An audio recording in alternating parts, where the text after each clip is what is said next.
If you're following along on the worksheet, we're on to the second main topic, which is relations that are going to have infinitely many ordered pairs. So most of the ways that we described relations in the previous problems aren't going to work here. I can't list them, I can't create a table of values for them, and I can't draw a picture where I put all the x values in one bubble and all the y values in another, because I'm going to have infinitely many of at least one of those things, of the x values or the y values, if not both. Okay. The one thing that does work that we've seen so far is graphing, because I can graph infinitely many points. So problems 9, 10, and 11, all of which I've got up here on the board, all give you a relation by giving you the graph of that, and all of these consist of infinitely many points. What we're asked to do is do three things. First of all, find the domain and range, and for those we're asked to use interval notation. So as we work through the first example together, we'll review how interval notation works, okay? And then we're asked, is it a function? So take a look, determine whether it's a function, yes or no. Okay, so let's work through problem 9 together, okay? So again, I'm telling you the tick marks on the axes are 1 unit apart, and points that look like they're at integer values are at integer values. Okay, now the domain, that's the set of all x values that we get. So that's all the x values where there's a point on the graph. This is the graph here of the relation. All of the x values for those points are going to be the x values in our domain. So essentially what I'm doing is I'm sort of moving along, kind of like when I do the vertical line test. I'm saying, okay, which vertical lines do I have some graph at? I can see over here, I don't have any graph, so those x values are not in the domain. The graph starts right here. So what I'm going to do is I'm just going to draw an x-axis below the graph, and I'm going to just shade the x values where there's actually a point on the graph above that x value. So there's nothing over here. Looks like the first time I hit an x value is right here. This would be at an x value of -2. Now, as I follow along, I'm just going to use my arm as my vertical line here. As I follow along, for these x values, I'm intersecting graph, intersecting graph, intersecting graph. Now something very interesting happens here, because that's not a point. That's a hole. And when you've got an open circle like that, that's really emphasizing, hey, look, there isn't a point here. Now, there's not a point here either, but I don't really need an open circle to emphasize that because I don't have any reason to expect there to be. But as I get arbitrarily close to this location, I do have points, so I'm sort of expecting there to be a point there. So it's kind of a surprise that I don't have anything. That happens at -1. Whoops, -1. So basically, -2 is going to be included in the domain. So is everything between -2 and -1, but it looks like -1 is not included in the domain. And then, as I keep going to the right, I keep hitting graph. And this arrow indicates, hey, this keeps going forever and ever and ever. So I can shade my number line down here forever and ever and ever. So my domain is going to be all of the x values that I just shaded here. And I can see that's actually 2 intervals. That's everything from -2 to -1, including -2, but not including -1, and then everything from -1 on. Now, when we're using interval notation, we always just name an interval by naming the endpoints. Left endpoint, comma, right endpoint. Order matters. Left endpoint goes on the left. Right endpoint goes on the left. Right. Right endpoint goes on the right. Good one, Carla.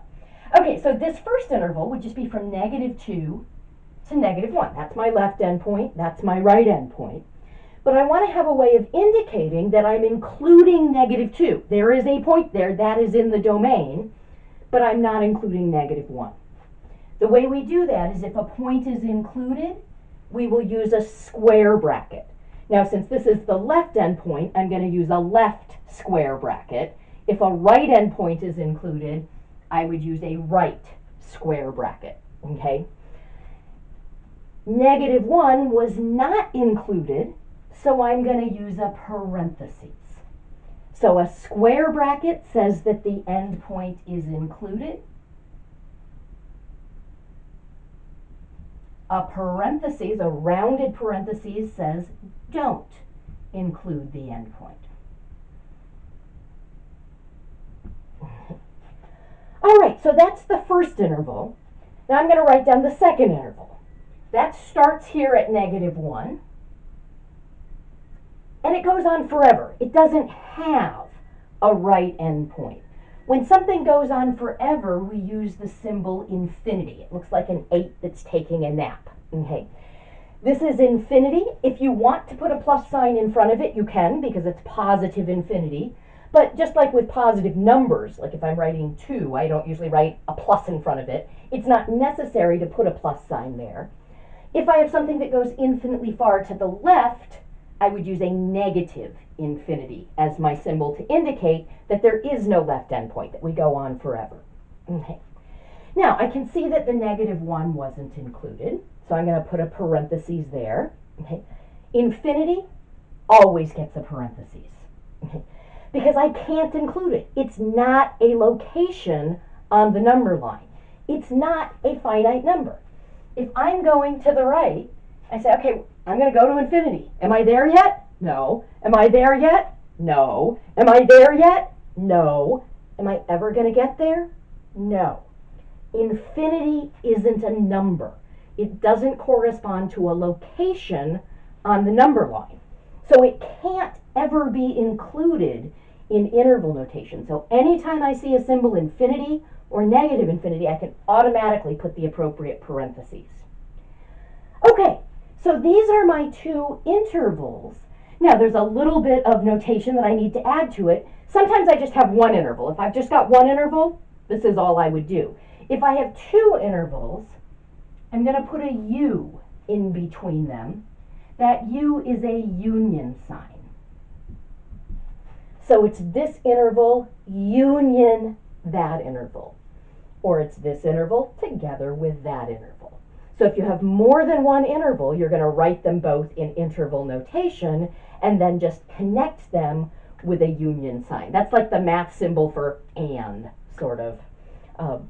Depending on the context, you could think of it as a math symbol for or, because you could say x is either over here, or you can think of it as an and, because you're saying the domain is this interval and this interval.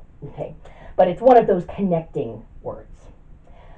Okay, so that's my domain, and that's a quick review of our interval notation. Let's go ahead and get the range. Now what I'm going to do is I'm going to do the same thing, but I'm going to do it vertically. I'm going to draw a vertical axis over here, thinking of this as my y values. And so now I'm going to be looking at certain heights. A horizontal line picks out all of the points at a certain height or a certain y value on the plane. And I can see down here I don't have any graph. Don't have any graph. Don't have any graph. Oh, I've got graph. Where did that start? That started at a height of 1. And then as I keep moving up, I can see I'm getting graph, graph, graph, graph, graph, graph, graph. That's kind of interesting when I hit 2. There's no point here.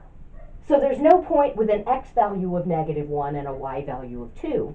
But all of these points here have a y value of 2. So I definitely do include 2 in the domain. There are points that have that y value. So I'm getting everything between 1 and 2, but I can see if I go higher up, I'm not hitting the graph anymore. So we're getting everything from 1 to 2. Now, because these were y values, I represented this from going from bottom to top. Now, usually the rule is we list interval notation left to right, but if we think about it, when we have our number line horizontal, the left side corresponds to smaller numbers, and the right side is bigger numbers. Our numbers increase as we move to the right. When we do things vertically, the numbers increase as we go up. So, while I usually think of it as left endpoint, right endpoint, it's really smaller value to bigger value. So here it would be everything from 1 to 2. So I'm going to write it still left to right, although it's representing my y values. The smaller one is the lower one down, and the bigger one is the one up here. And both of these are included, so they're both going to get brackets. Okay, so then we're asked, is it a function? And if you remember, we learned the way we check that is with the vertical line test. So I'm going to take my vertical line, and I'm just going to put it everywhere I can. If I ever intersect the graph more than once, the answer is no. If I don't, the answer is yes. And it looks like I never intersected the graph more than once, so the answer is yes. Question 9 is the graph of a function.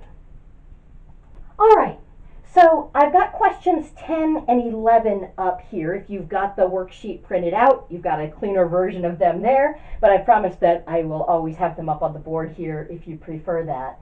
I want you to do the same thing. Answer the same 3 parts, find the domain and range in interval notation, and then answer whether it's a function or not. Okay.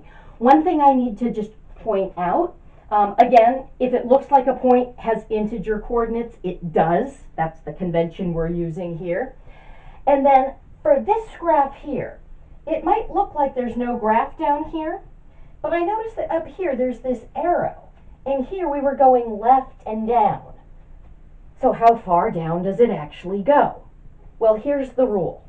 If there's no barrier drawn in, it keeps doing what it's doing forever.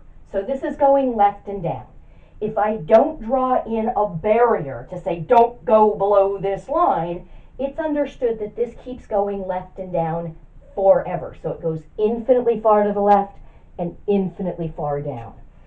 If I wanted it to level out at some point, I would have to draw in, and it would be as a dotted line, because it wouldn't actually be part of my graph, but it would be a barrier that the graph didn't go below. I would have to draw in a dotted line.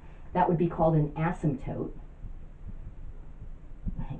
There is no line drawn in here. There is no asymptote drawn, so we're going to interpret that arrow as saying that this keeps going left and down forever. Okay? So, pause the video, try to work out problems 10 and 11, and then tune back in.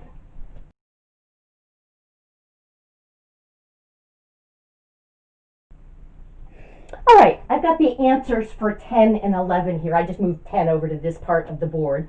Just want to point out, I labeled a couple of points. On this graph, number 10, we had the graph of a circle.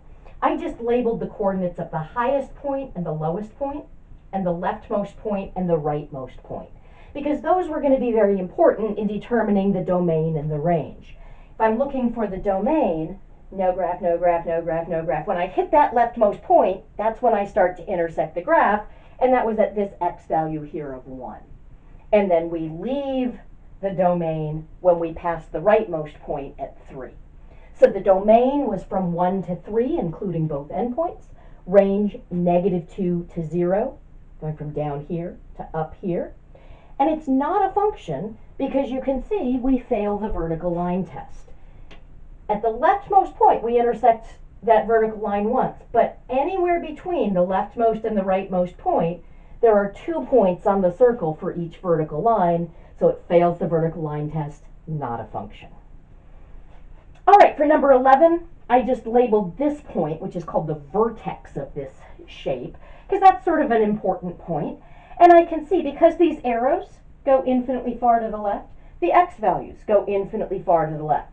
So my domain is everything from -infinity to 1. Of course, -infinity is not a number, so it's not included. It gets a parentheses, but the 1 was included. There is a point there whose x value is 1, so that was a bracket.